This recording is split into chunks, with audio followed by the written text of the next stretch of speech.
tourists will be receiving. Is this going to possibly lead to a better education of tourists too, that come to communities, they want to see something that's a cultural experience, but yet they don't necessarily, they want just like a bird's eye view, but what will this do to sort of better educate tourists about experiences going to other countries?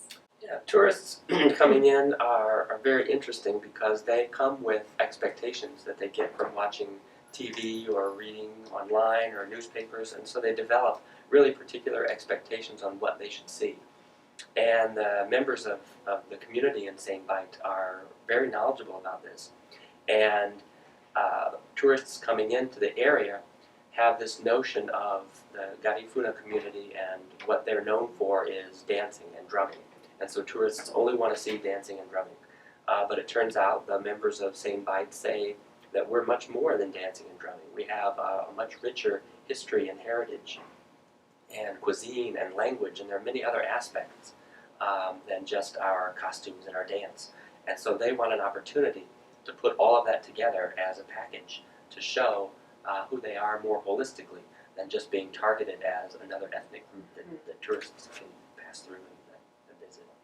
That is incredible. I think that it's something that sometimes I find discouraging, this idea of voluntourism, and people are going into a community and expecting to see something, and then if that's not what they see, then they write something on Yelp or complain about it in some kind of way. I read recently that someone went to one of the national parks and said, "Why don't you do a better job of making sure the bears are out, because that's what I want us to come and see." So I think that educating tourists to be a little bit more concerned about the community, I think in a deeper way, I think could lead to some changes also. I think so, and the nature of mass tourism, of large groups of people tromping around the landscape, is ultimately not sustainable. And I think many organizations in the world are coming to this realization and coming up with new forms of tourism, new forms of experiences. And the one thing that they all have in common is challenging tourists' expectations, challenging their preconceived stereotypes.